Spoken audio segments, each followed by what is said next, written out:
El amanecer en Ecatepec no trajo calma. En medio de las calles estrechas y los pasillos polvorientos, un convoy de patrullas irrumpió como un trueno. Policías ministeriales, agentes estatales y unidades tácticas se desplegaron sin dar aviso. Al interior de una casa improvisada como centro de operaciones, 5 integrantes de la Choquiza fueron sorprendidos antes de poder reaccionar.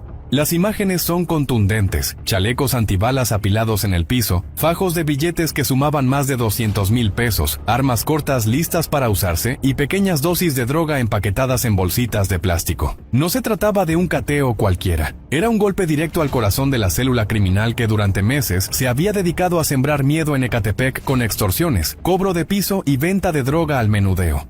Testigos narran que el operativo fue quirúrgico. Llegaron sin hacer ruido, pero en segundos todo fue sirenas y gritos.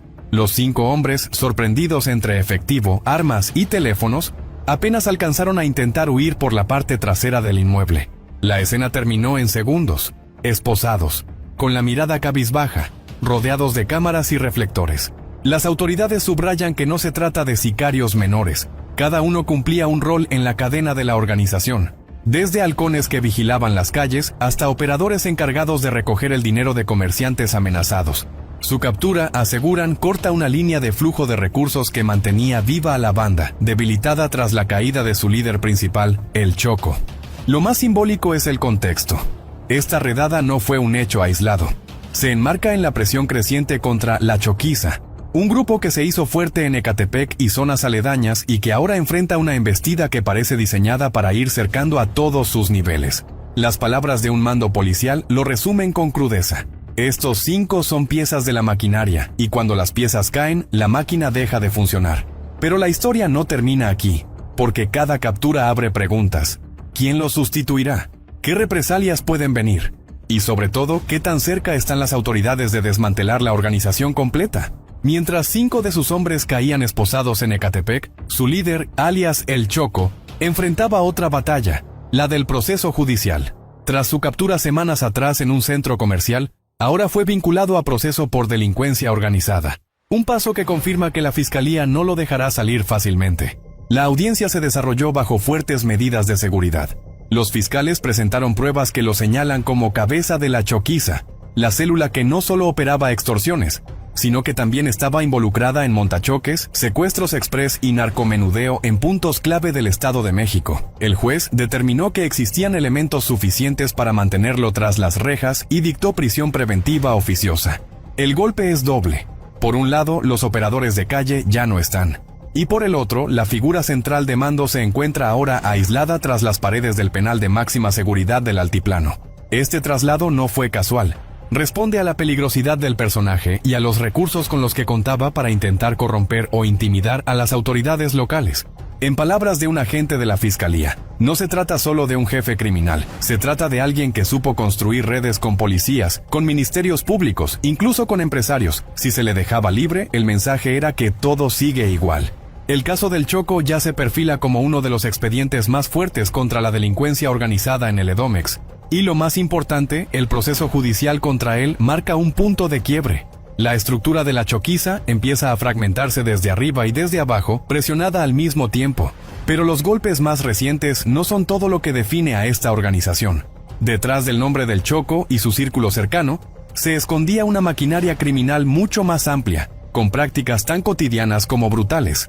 Los llamados montachoques y hasta secuestros express que aterrorizaron a automovilistas y comerciantes del Edomex. Así operaba la Choquiza cuando no estaban en la mira de la policía. Un choque cualquiera en una avenida de Ecatepec podía parecer un accidente menor. Una camioneta que se frena de golpe, un sedán que no alcanza a detenerse, golpes en la carrocería. Pero detrás de esos accidentes había todo un guión criminal. La Choquiza había convertido los montachoques en un negocio sistemático. Así funcionaba. Provocaban un accidente leve. Rodeaban al conductor con 3 o 4 sujetos que parecían testigos. Las investigaciones de la Fiscalía del Edomex documentan que este modus operandi se extendía por las avenidas más transitadas de municipios como Ecatepec, Nezahualcóyotl y Tlalnepantla. En algunos casos, el accidente era solo la excusa para llevarse al conductor. Lo secuestraban durante horas, lo forzaban a retirar dinero de cajeros automáticos o a llamar a familiares para exigir un rescate express.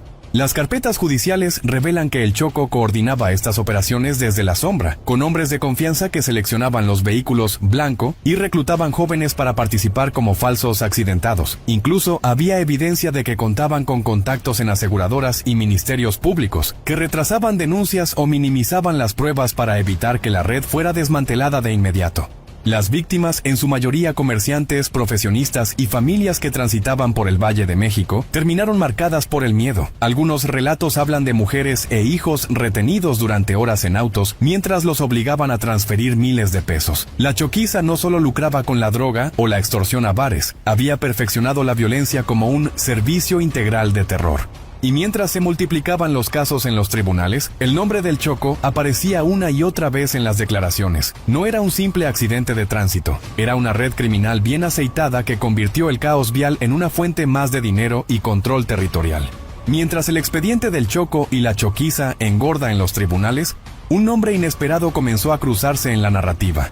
Sandra Cuevas, la exalcaldesa de Cuauhtémoc. La misma que en su momento se vendía como la mano dura contra la delincuencia en la capital, hoy aparece señalada en informes periodísticos y en la lista de narcopolíticos por presuntos vínculos con la Unión Tepito y con operadores cercanos a la choquiza.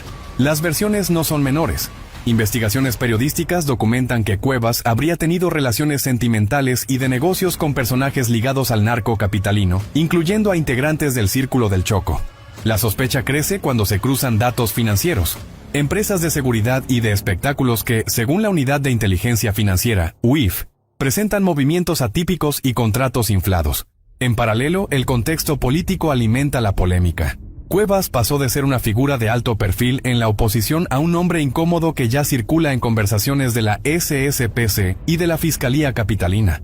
¿Fue realmente un vínculo directo con los grupos criminales o un aprovechamiento político para sepultar su carrera?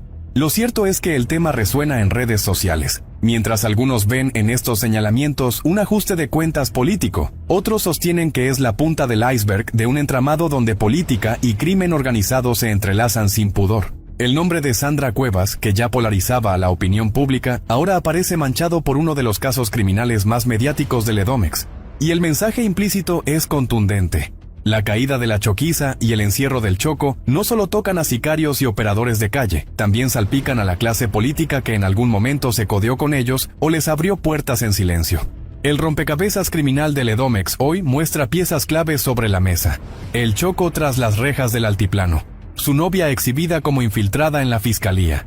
5 de sus operadores detenidos y hasta una exalcaldesa metida en el mismo ruido. Pero la pregunta de fondo sigue abierta. ¿Es esto el inicio de la desarticulación definitiva de la choquiza y sus aliados? ¿O apenas un reacomodo que dará paso a nuevos nombres y rostros? Lo cierto es que estos golpes demuestran dos cosas. 1. Que los grupos criminales del Edomex no solo viven de las armas y la violencia, sino que han aprendido a infiltrar instituciones, desde policías municipales hasta ministerios públicos. 2. Que el crimen organizado ya no se entiende sin la política. Cuando el apellido de un político aparece junto al de un capo, el mensaje es claro. La frontera entre poder y crimen es mucho más delgada de lo que se admite en público. La llegada de Omar García Harfuch al frente de la seguridad federal mantiene la narrativa de que no habrá intocables. Sin embargo, la historia reciente nos enseña que cada captura abre la puerta a un relevo inmediato, nuevos liderazgos, nuevas células y la misma maquinaria de terror en las calles. En este tablero, lo que verdaderamente marcará la diferencia será la capacidad de seguir la ruta del dinero, de blindar instituciones contra filtraciones internas y de garantizar que las detenciones se traduzcan en sentencias y no en simples fotos para la prensa. Porque al final, más allá de nombres rimbombantes y titulares virales, lo que está en juego son las calles, los negocios y la vida cotidiana de millones de ciudadanos que ya no quieren vivir entre extorsiones y balaceras. La historia de la choquiza parece entrar en su capítulo más oscuro, pero también en el más revelador. La pregunta es, ¿estamos viendo el fin de una red o apenas el inicio de una nueva era de complicidades?